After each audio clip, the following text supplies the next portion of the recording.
I am Sabina Simonson, Outreach Services and Volunteer Coordinator for the Talbot County Free Library, and you are watching the Talbot County Free Library presents Fake News and How to Spot It. Yep, you heard it right. Fake news is the buzzword all over these days, and we are here to clean up the mess for you. We are trying to figure out what to do on television when we turn it on, and oh God forbid, don't even turn on that internet. And here to help us out sort through all this is Ryan O'Grady. He serves as the Deputy Manager in the Maryland State Library Resource Center at the Enoch Pratt Free Library in Baltimore, where his background centers on a combination of teaching, technology, media, and library experience. Ryan has a master's degree in instructional technology from Towson University and in library and information science from the University of Maryland. Ryan's role at the library allows him to work with a little bit of everything, just like me. From making connections with customers to giving presentations at libraries across Maryland. Please welcome warmly Ryan O'Grady.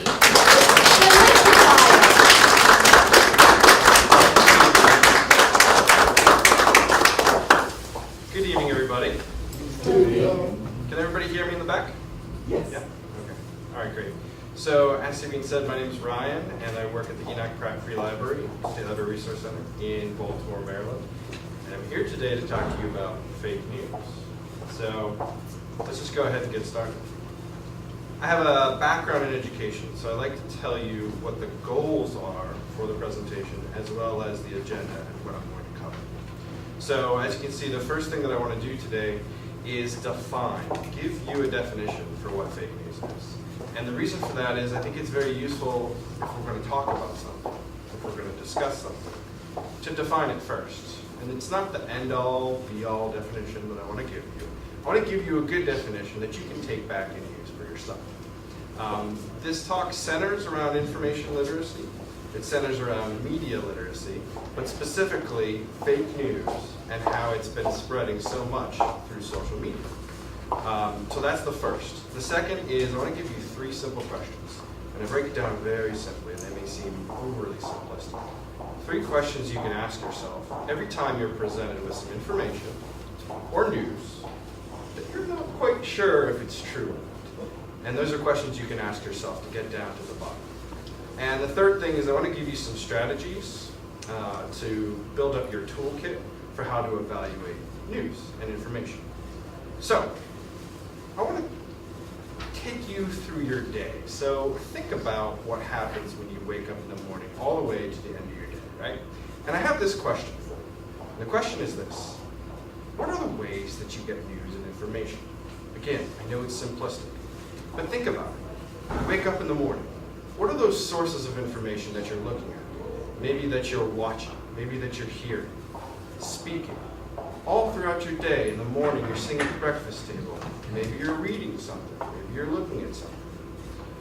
Commuting to work, by car, by public transportation, if you stay at home. What are you watching all day? What are you tuned into? Who are you speaking with? What about right before you go to bed at night? We all have, most of us have one of these now, right? Are you reading by the nightlight, your phone? Looking for news and information? So think about it and walk yourself through your day. So as I'm speaking for the next couple seconds, think about, beginning, middle, end of your day. And you probably thought of many of these, right? The first, newspapers. And when I say newspapers, I mean print journalism, right? Some people still get newspapers sent to their home, right? I'm definitely one of them. I get the Baltimore Sun sent to my house 3 times a week. So that's what I mean when I talk about newspapers. I talk about print journalism. Not only can you get it at the home, but you can get it for free at your library. A lot of libraries have periodicals like newspapers that you can look at every day. The second thing that I think of when I think of sources of where to get information and news is television, right? It's a very video-driven, very visual world this day and age. The next one is radio, auditory. You're listening. You may be listening to news in the car. You may be listening in your kitchen. You may have one of those devices and you listen to something called podcasts. This is another way that we get sources of news and information. Don't discount this next one. Word of mouth, right? You hear a lot of information from family, friends, coworkers, people you run into at the store, at the library, anywhere else. Don't discount that because that's a great source of information. Now, again, we go back to fake news, and I'm going to get to it. You always have to verify what people are telling you because sometimes it's unbelievable, right? And the last one is social media. And what do I mean when I say social media? Social media today has become all-encompassing. You know, you get it on your phone, you get it on your computer. What I also mean by social media is the internet. It's now becoming a world where you can get almost any type of information, whether it be true or not, from the internet. And so you can see I have a picture that corresponds to each one of these. Look at the social media picture. It's very busy. There's an explosion of colors and things that are happening. Why? Because it's very difficult to parse. There's a lot of information out there, and what I want to do today is help guide you and figure out how you can tell some information from others, true and false. Fake news. This is a buzzword, as Sabian said. When was the first time you heard this phrase, fake news? Was it recently? Yeah. Was it within the last maybe election cycle, perhaps? But is fake news new? It's been around for a long time, right? We just now have this phrase that codifies what we're talking about, fake news. So again, let's get into the first thing I want to do today, which is give you definitions. But before I do, let's look at the environment that we're in. Media, television, radio, information news, journalism has changed a lot over the years. Not only the last 10, 20, 30 years, it's changed over the last 50, 80 years, right? You think about how information started. It used to be appointment viewing on television. It used to be appointment listening on radio a long time ago, before every household had a television. And remember, it took a long time for every household to get a television. So radio was the medium by which news and information was transmitted. So what do we have today? We have something that we call, in the national scene, the 24-hour news. And that means that they're covering breaking news, events, every hour of the day. They need to fill their airwaves with content, and inevitably, because we're all human, that means they're going to make more mistakes. But these mistakes, errors in judgment, calculation, opinion, it's different. It's different than what we're calling fake news. If a print periodical, a newspaper, makes a mistake, they print a retraction. If there's a mistake on TV or on the radio, they issue a correction. They say, you may have heard us say this yesterday, we want to let you know that we were wrong, and here's how we were wrong, right? So that's different than fake news. So what is fake news? Well, let me tell you, I thought I had it all figured out. I sat down, I have a background in librarianship as well, and I thought, well, let me come up with a really, really good definition for fake news. I'm going to have 3 different tenets of what fake news, and I said, fake news is information. So fake news equals information. And what type of information is that? Well, I thought to myself, it's information that you can't verify, right? It's information that doesn't have sources, and it's information that just quite possibly is completely and utterly untrue. It didn't have to be all 3 of these, it had to be at least one to pass my test. Well, after a long time thinking about this, I think I came up with a better definition. And it's what we're talking about today. It's intentional use of information to mislead. It's intentional use of information to mislead you, to mislead a group of people, to mislead the public. It's somebody or some entity or organization using information in a way with purpose to make you think about something and, again, mislead, right? So that, again, this is the first part. I want to give you that definition, and you can tweak it. Again, it's not the end-all, be-all.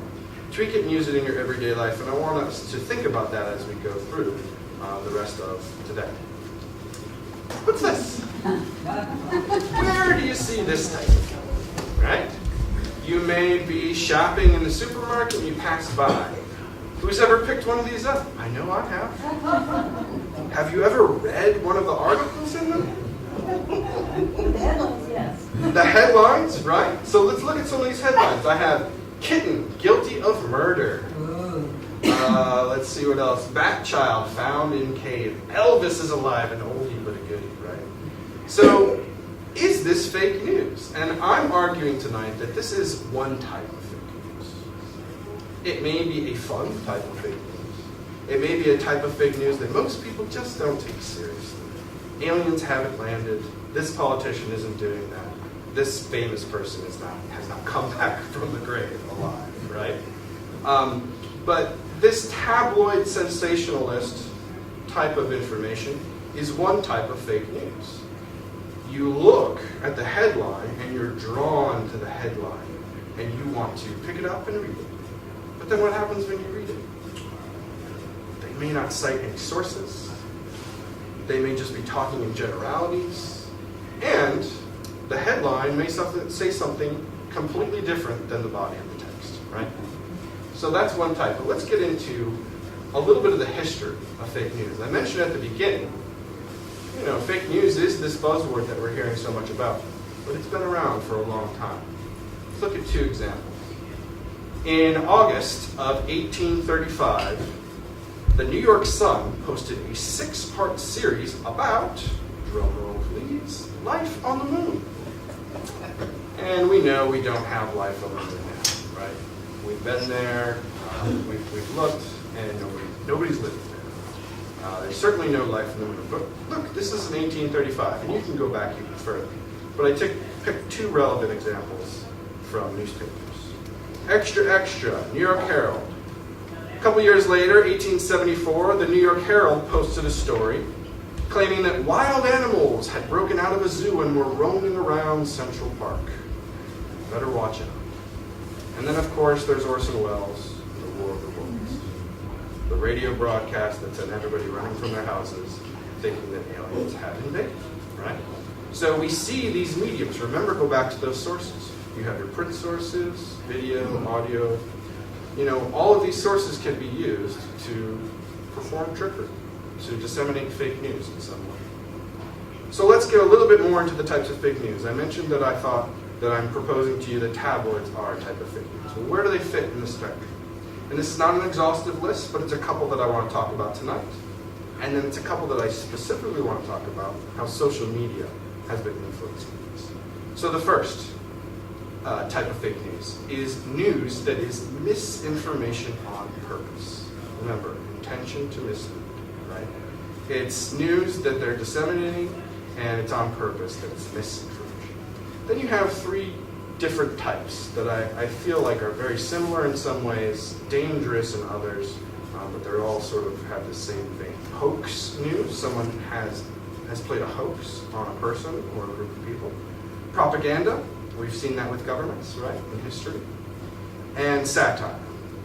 You may argue that satire isn't a type of fake news, but I'm arguing that it is. There's a kernel of truth, and they run with it, and it's intended to be funny, it's intended to be satirical, it's intended to make you laugh or be humorous.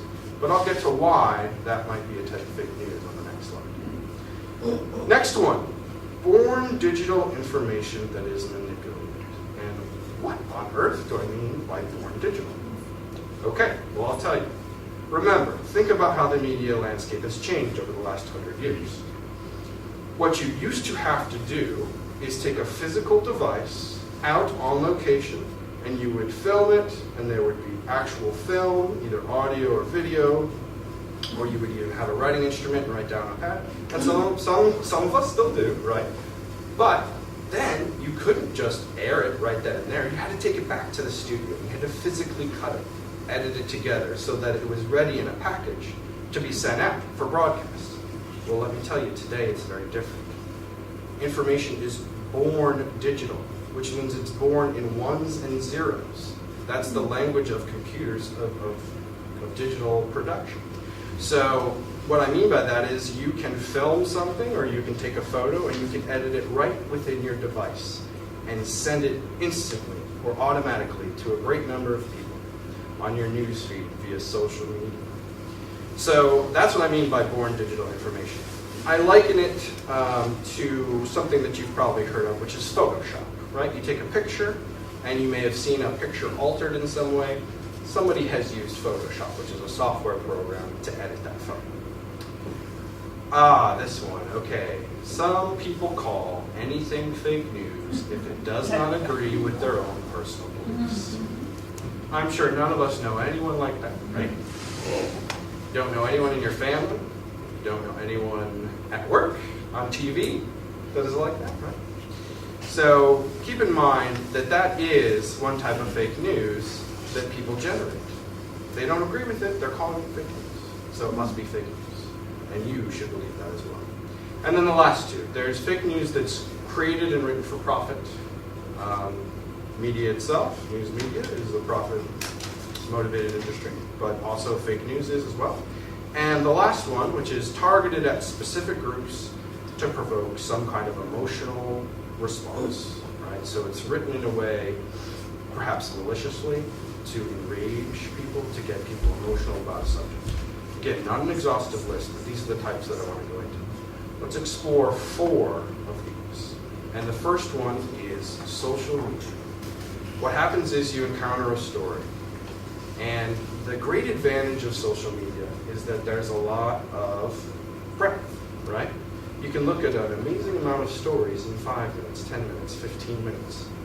But they're the headlines. There may be a link that you can click on and go to the full story. But you yourself have to spend that time doing the investigation. You yourself have to spend that time verifying the story, seeing if it's posted or other people are reporting the same thing, looking at the sources. So there's a lot of breadth. There's not a lot of depth, right?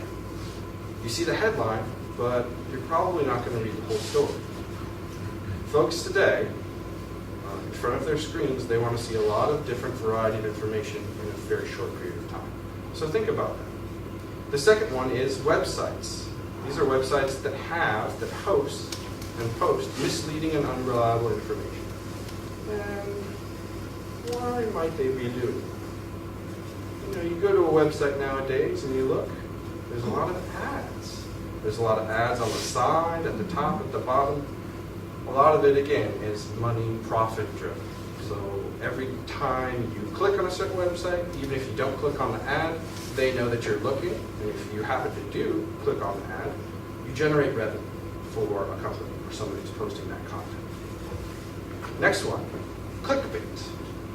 What do I mean by clickbait? Let's go back to those tabloids, right? Those salacious headlines. Clickbait means that it's something, a headline that you see that you just can't believe. It's utterly unbelievable, but then you have to go and read the story. What that's translated to in social media and online these days is something called clickbait. The story headline says one thing, and it says it to draw your attention and draw you into the story. And then you click and you read it, and the story says something completely different. I'll give you an example. I looked at a headline that said, man charged with DUI for caffeine intake. And I thought to myself, boy, oh boy, I'm going to be in trouble because I like to drink coffee in the morning. And if I can get pulled over for a DUI for caffeine, I better watch caffeine intake. So they hooked me. I was a sucker. I clicked on it, I read the story, and the body of the story said something completely different. It said a man was pulled over in Arizona for a possible suspected DUI, but they did a breathalyzer on nothing. And when the officer went and said, sir, why were you driving so erratically? He said, well, I had 2 extra cups of coffee this morning, so that may be why. So you see, the headline drew me in. I thought this guy got a DUI. And I, looking out for myself, didn't want to do that. So, you can see how the headline may not match exactly with the contents of the story.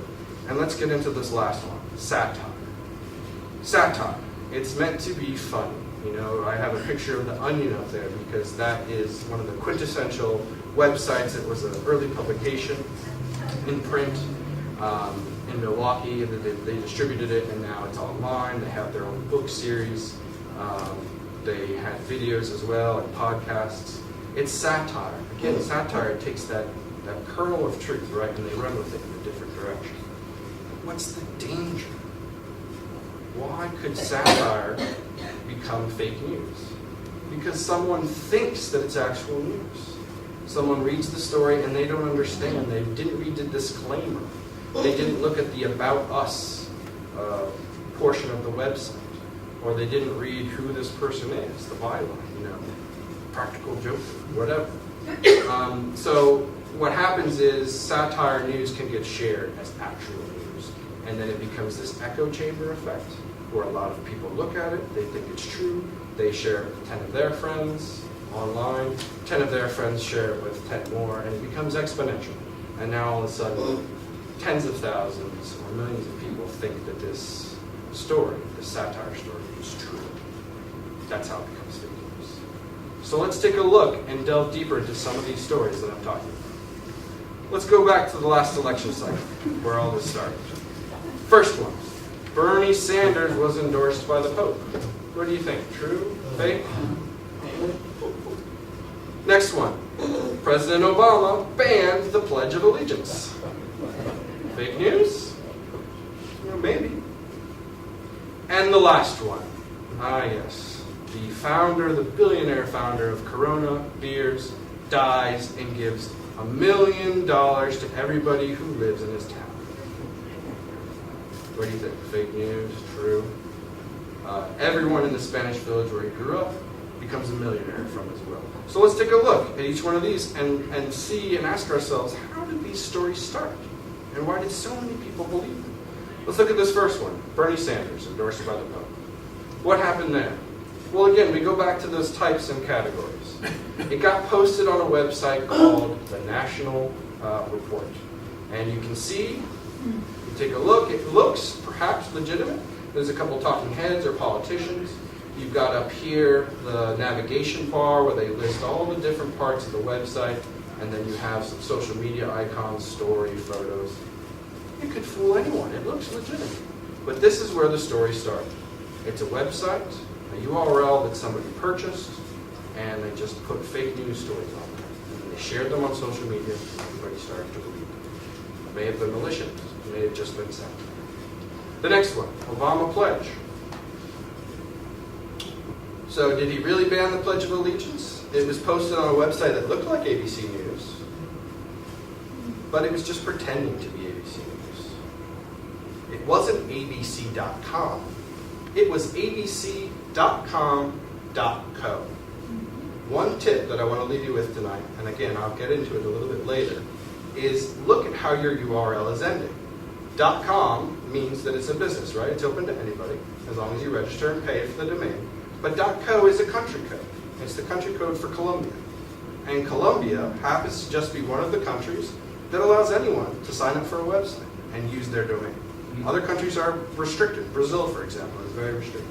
So abc.com.co, and you slap on a logo that kind of looks like ABC, and all of a sudden, if people are clicking on it, who hasn't typed it incorrectly? You get to a site, and it's spreading news. And the Corona inheritance. So you click now, and you get, sorry, we can't find this story anymore, because it's been retracted. They've taken it away. It got widespread coverage. The BBC covered it. They said it was true, and then they had to issue an apology and a retraction. What happened here? Well, somebody had the good sense to put a microphone in the face of one of the villagers, right? And say, how does it feel to be a millionaire? And they all looked at him like, are you crazy? I'm not a billionaire. Why are you asking me that? It just so happened that he left everyone in his family the money. And the family was still living close to that village. And they are all the ones that were now millionaires, right? So you see how just a little bit wrong that story got and how it spread so quickly. Here's the issue with social media. I go back to the depth and breadth. As users, as people who are consuming this media, what happens is it's instant. You can look at a story, you can share it with others instantly. You don't verify it first, you don't look at it. And the problem is reporters sometimes do this as well. Again, go back to that 24-hour news media, right? We have this code of journalistic ethics, But if reporters are not verifying as well and they're just sharing on social media, they're contributing to part of what the issue is instead of being a solution and verifying and checking their sources before. Let's look at some of these examples. And I say in quotes, a recent case. Let's break this down. I know it may be hard to read, so I'll read this. What we have is a picture of a shark, okay? And somebody named Jason Michael posts, believe it or not, this is a shark on the freeway in Houston, Texas. And then there's a hashtag, popular social media attribution, and it says Hurricane Harvey. And it was posted in late August of this year. It has almost 150,000 likes.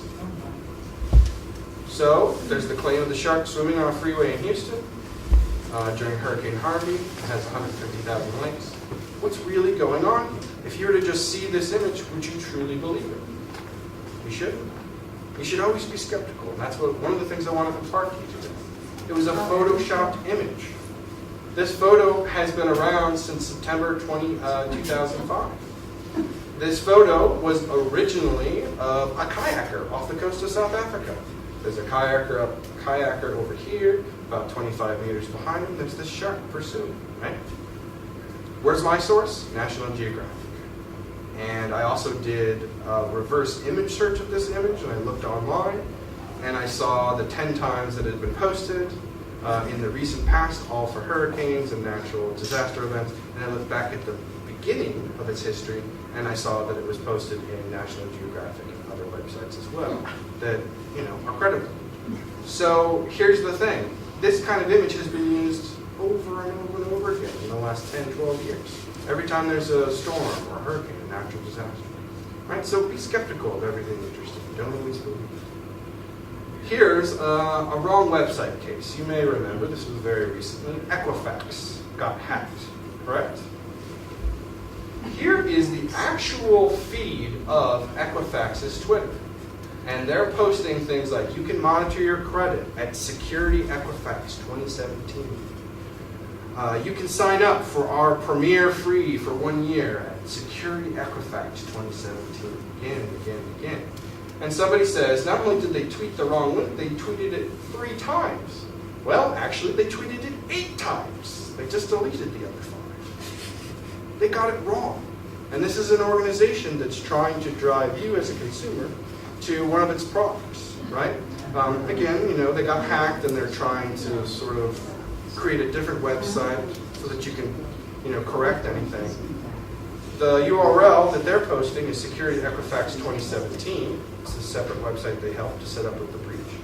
The actual website, just flip it. It's Equifax Security 2017. That's the legitimate, real website. Somebody created Security Equifax 2017, bought the domain name to see how many people clicked it. It wasn't malicious. It was just a test, just to see. If you flip those 2 words, how many people can I get to come to my website? And then satirically, a TV show called Last Week Tonight created another URL, Equifax Fraud Prevention, and on it it says, what are you doing here? Get out of here. Here's the right website. Go there. Fix your credit. Freeze your credit. So you see, even companies or entities that are trying to get it right will get it wrong. So is this a type of fake news? Yeah. But it's fake, right? Somebody created a fake website and it drove people in. So this is a wrong website case. So keep that in mind as well. Don't always trust even the source itself. You have to verify for yourself. Even they might get it wrong. Here's a not so funny case. Somebody's posting Adam Saleh. He says, Delta Airlines kicked us out for speaking Arabic to my mom on a plane. And he's got a link to a video on a site called Periscope. So what's the claim? He claimed he was kicked out of an airplane for speaking Arabic. This was retweeted almost 1 million times. And you may be unfamiliar with Twitter or tweeting. Retweeting means that somebody posted something, that's the original tweet, and then almost 1 million other people took it and put it on their feed and sent it out to all of their followers. So again, think about that domino effect. This person may only have 100 followers, but if those 100 followers send it out to all their people, all of a sudden a lot more people are seeing it. And here's the danger, right? It was even retweeted by someone in the news industry. And you can say CNN is on this side or that side. They're a national news, and they have TV, everything, right? And they're getting it wrong. They didn't verify. So what happened in this case? Well, immediately, again, they put a microphone in somebody's face, a passenger who was on the plane, and they immediately said, that didn't happen. It's fake. And you look back at this person's history, and they're a notorious internet prankster. So this was a hoax. So you see how other types of news become fake news, or were fake news to begin with. And here's the funny case. Let me read it for you. This is on Facebook. Disgraceful photo of a recreational hunter happily posing next to a triceratops he just slaughtered.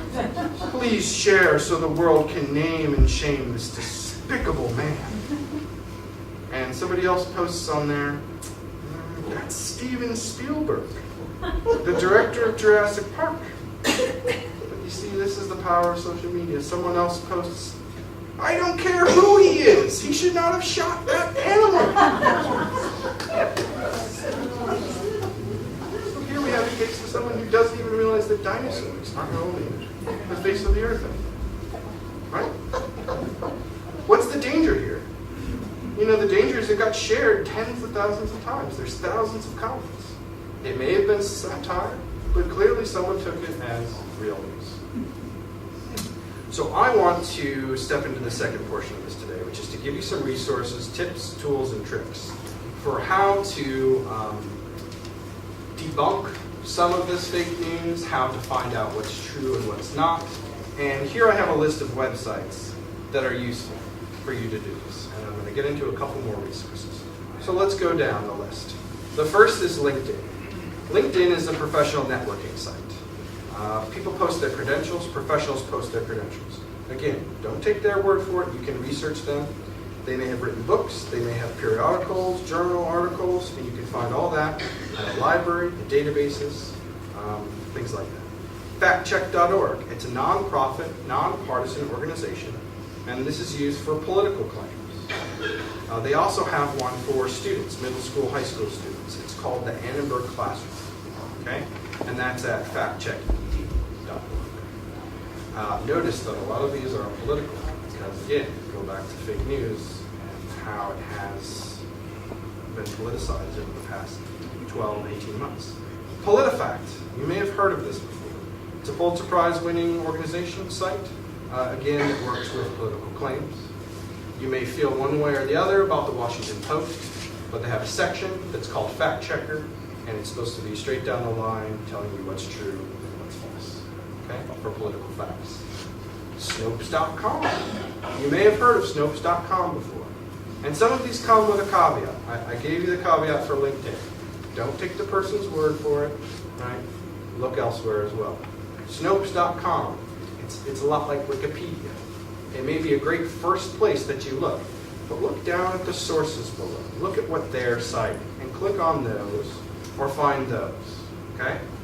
Because Snopes.com does do a pretty good job, and I am recommending it as one of your first places to look, to debunk some of these urban legends, fake news, but remember to look at their sources as well. You don't just want to take their word. We have the Snopes Field Guide to Fake News Sites and Hoax Purveyors. That's another sub-portion of Snopes.com. And two relatively new ones, OpenSecrets.org, run by a place called the Center for Responsive Politics, and HoaxSlayer.com. It's a debunking website. So these are some of the sources, some of the fact-checking websites and places that you can use. So I want to go out from this presentation because I want to show you one of your first handouts tonight is from the International Federation of Library Associations. If you click, you look in any web browser like Google or anything like that, you can type in IFLA, which again is the International Federation of Library Associations, and how to spot fake news. And they have this wonderful infographic. It gives you 8 quick tips on how to spot fake news. Here's the great thing about this. If English isn't somebody's first language that you're working with or you're a friend with, they have it in a number of different languages. I'm not going to go through all of these, but if you look at the first couple, we're repeating a little bit of what I've already talked about tonight. Consider the source. Don't just take their word for it. Read beyond the headline, right? Read the whole story. Check the author. Do your due diligence and research on who's giving you this information. Look at their sources. Check the date. I can guarantee you there's no February 31st anywhere on this list, right? So if you're reading a story that says February 31st, beware. Just like milk and eggs, information can go bad. Information can be irrelevant. Information can no longer be accurate. So look for information that's been posted recently or a story that's been written recently. Don't look all the time every 5 minutes for new information, but maybe wait till the next day. Then the last two here that I want to talk about, is it a joke? Check your biases. Is it a joke? Does it pass the smell test? Is it too good to be true? And check your own biases. You may be looking for information. It's called confirmation bias, right? You only search for the information that confirms your own worldview. And I'm suggesting to you tonight that you should be more skeptical than that. You should look not only for the truth, if you can find it, it's very hard to find, but you should look for both sides of the issue. And the last one, which is my favorite, and I always try to make a plug for libraries here, ask the experts. If you don't know, that's fine. I'm not going to tell you that I know every time. But because of my training, I know how to find it. And that's what librarians in public libraries, schools, teachers, that's their job as well. They know how and where to find information, right? So don't be afraid to ask the experts. The next resource I have for you is something called a web guide that we've put together at my library. And we share this all across the state of Maryland. It's called Fake News, How to Spot It. You can see that I'm using a lot of the same infographics. It is sort of in a nutshell, the presentation I'm giving tonight, but it also gives some other resources. You have your sources, you have your definition. Down at the bottom here, you can evaluate and verify the questions that I'm about to get into, and then you have some organizations. One of the best ways is to go to prattlibrary.org, P-R-A-T-T, library.org, type in fake news and search the website. And that is how you will land on this page. It's a great web guide. I'm not going to go into it tonight, but I just wanted to make you aware of this resource. Fake news, how to spot it. We've also written a blog post earlier this year. This is a little more informal. Again, you can go to our website and search the blog, which is blog.prattlibrary.org. And again, it just gives 3 tips, and it gives you some websites, like we just went over. It also gives you a video, and it gives you some vocabulary, which I hope to get into with you as well.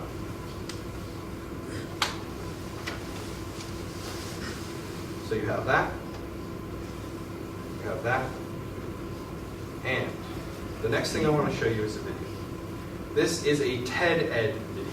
TED Talks, you may have heard of those. Quick 5, 10, 15-minute talks about a topic. This is only a few minutes. This is probably one of the better things that I can give you tonight that's not coming directly from me. It's by somebody named Damon Brown, and it's called How to Choose Your News.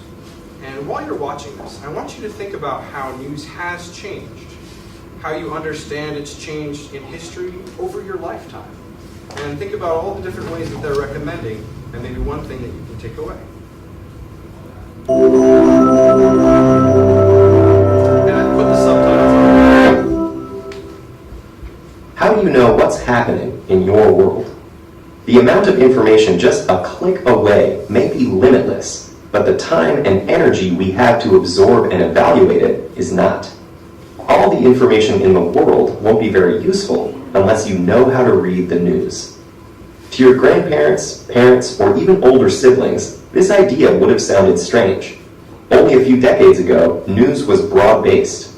Your choices were limited to a couple of general interest magazines and newspapers of record, and 3 or 4 TV networks where trusted newscasters delivered the day's news at the same reliable time every evening.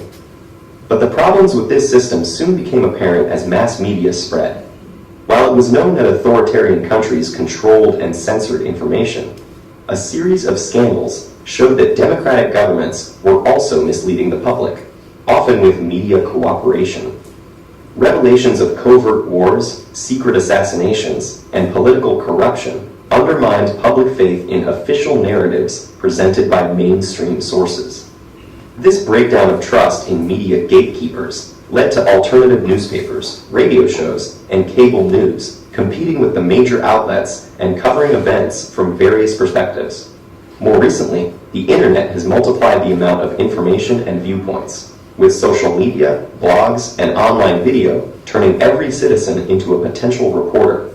But if everyone is a reporter, nobody is, and different sources may disagree not only on opinions, but on the facts themselves. So how do you get the truth, or something close? One of the best ways is to get the original news unfiltered by middlemen. Instead of articles interpreting a scientific study or a politician's speech, you can often find the actual material and judge for yourself. For current events, follow reporters on social media. During major events such as the Arab Spring or the Ukrainian protests, newscasters and bloggers have posted updates and recordings from the midst of the chaos. Though many of these later appear in articles or broadcasts, keep in mind that these polished versions often combine the voice of the person who was there with the input of editors who weren't. At the same time, the more chaotic the story, the less you should try to follow it in real time. In events like terrorist attacks and natural disasters, today's media attempts continuous coverage, even when no reliable new information is available, sometimes leading to incorrect information or false accusations of innocent people. It's easy to be anxious in such events, but try checking for the latest information at several points in the day, rather than every few minutes, allowing time for complete details to emerge and false reports to be refuted. While good journalism aims for objectivity, media bias is often unavoidable. When you can't get the direct story, read coverage in multiple outlets, which employ different reporters and interview different experts. Tuning into various sources and noting the differences lets you put the pieces together for a more complete picture. It's also crucial to separate fact from opinion. Words like think, likely, or probably mean that the outlet is being careful, or worse, taking a guess. And watch out for reports that rely on anonymous sources. These could be people who have little connection to the story, or have an interest in influencing coverage, their anonymity making them unaccountable for the information they provide. Finally, and most importantly, try to verify news before spreading it. While social media has enabled the truth to reach us faster, it's also allowed rumors to spread before they can be verified, and falsehoods to survive long after they've been refuted. So before you share that unbelievable or outrageous news item, do a web search to find any additional information or context you might have missed, and what others are saying about it. Today we are more free than ever from the old media gatekeepers who used to control the flow of information. But with freedom comes responsibility.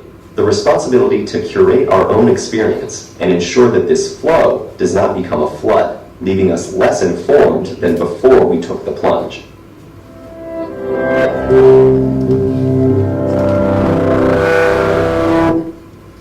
So I think a lot of what that video is asking you to do is what I'm asking you to do tonight, is to not only be skeptical, but to take the time to verify. And everything that I'm about to go into takes time. I'm not going to lie, I'm not trying to sugarcoat it. It does take time to investigate, verify these sources for yourself. You can look at various different types of media and see if they're reporting the same thing. Listen to different experts and see if they're saying something, reporting the same or similar story. So what are these three simple questions? And this is the last part for tonight. Again, they're very simple. It's who, what, and why.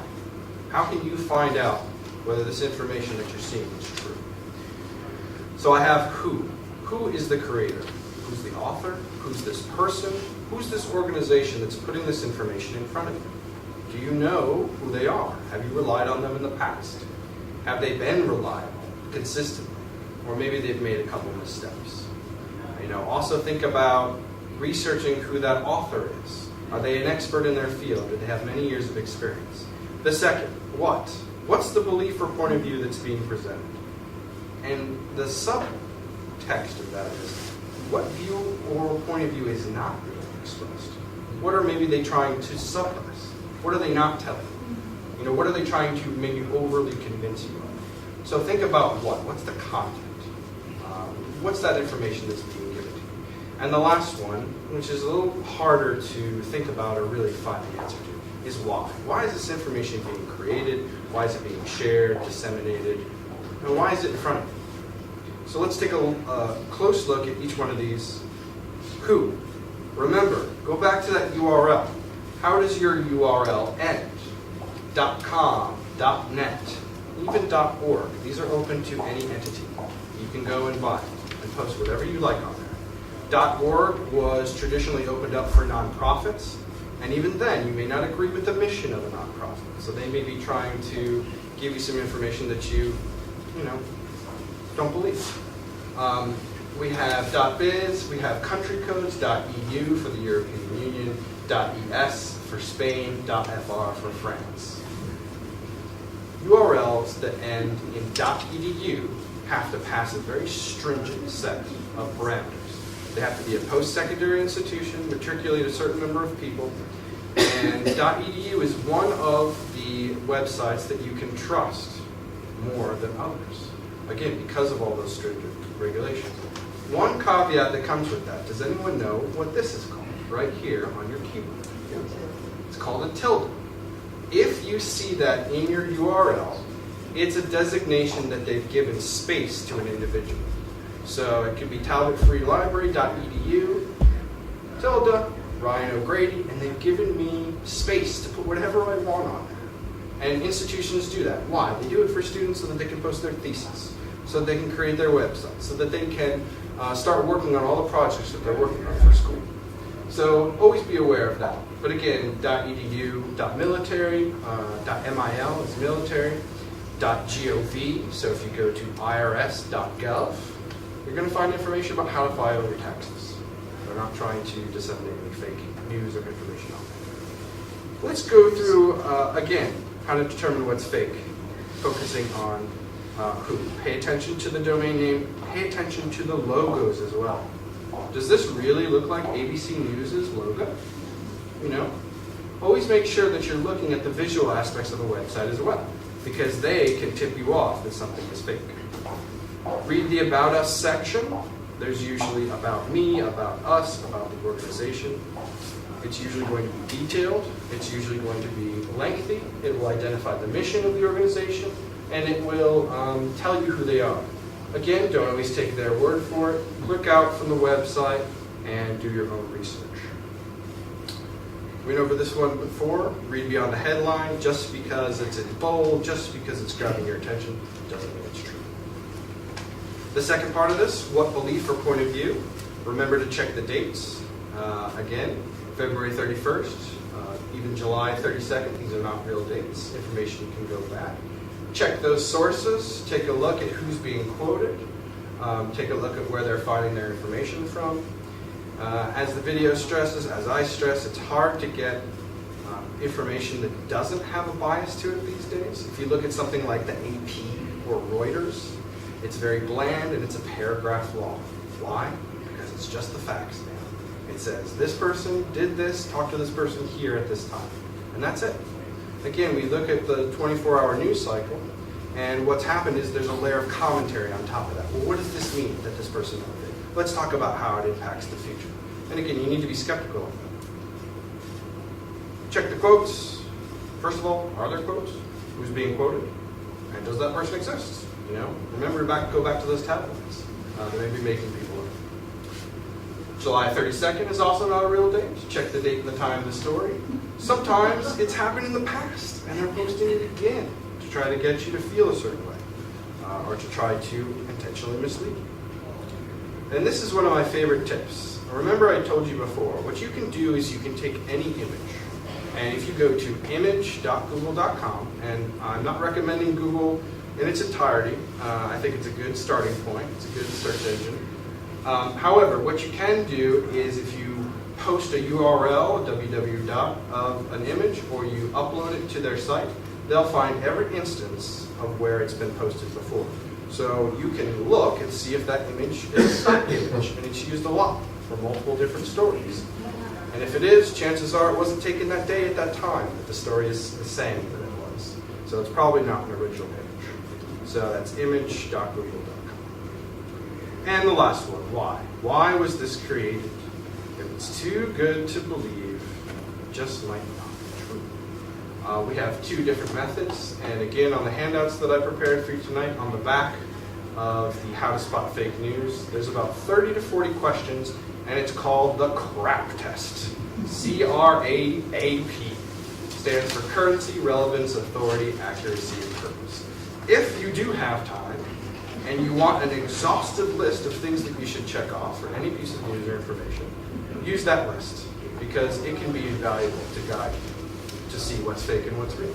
There's also another method called COBS. Same kind of thought behind this. Again, currency, we're not talking about money, we're talking about how recent it is. Relevance, does this story have any relevance to the topic at hand, to your life? Authority, again, who's writing it, accuracy, and purpose. By really breaking these down, you can examine why something was created. So, I want to leave you tonight with a couple vocabulary words. We've gone over a few of these. The first is fake news. Remember, it's the intentional use of information to mislead. The second is clickbait. And again, this is a social media online world. What does clickbait mean? It means those tabloid headlines, right? You may have heard of these last three, you may not have, but I want to bring them to your attention. Being a troll or troller, what does that mean in today's world? What it means is that you're going online and you're deliberately, intentionally posting material to try to get a rise out of someone else, to try to appeal to their emotions, to upset or anger somebody else. So it's called being a troll. It's essentially a bully, but instead of real life, it's online. But be aware of these as well. It is computer code that's written to interact on its own. We have things called Twitter bots. It basically posts information that could be fake news again and again and again because no one's controlling it. It's just code that's written to replicate over and over again. I liken that to what you get in your email, spam, right? You get all this spam sometimes in your email. And it's very indicative, if you read the whole message, that probably a human didn't write that, right? It's a computer code, and it's written just to spam your inbox or your social media feeds and accounts. And the last one is snowflake. Snowflake is an insult for someone who can't take criticism. Again, it has some political origins. It was first thrown at people who were on the left, and then now anybody in the political spectrum, conservative or liberal, can use it to call someone else out who can't take criticism. So I'm going to skip ahead all the way to the end because I want to take some time. But I'll leave you with this one last website. It's called Factitious. And Factitious is a game. You may think that you're excellent, great at spotting fake news, but I challenge you to play this game. You might do well. You might also do poorly. It just depends. But if you go to Factitious, if you type in Factitious, guaranteed it will come up. Here it is, the whole URL down at the bottom. Factitious, augmestudio.com. And if we have time later on, we can play this. But I'd like you to go home and try and play this yourself and see how many you get right. You may be surprised. It may be harder to spot fake news than you think. We may be experts, but one of the things I want to leave you with tonight is that it never hurts to get more practice, right? It never hurts to see for yourself and try to find fake news. And one of the ways that you can do it is with this game. So I challenge you to go here and see how well you can do. And that's it for this evening. Thank you very much. I appreciate your time and attention.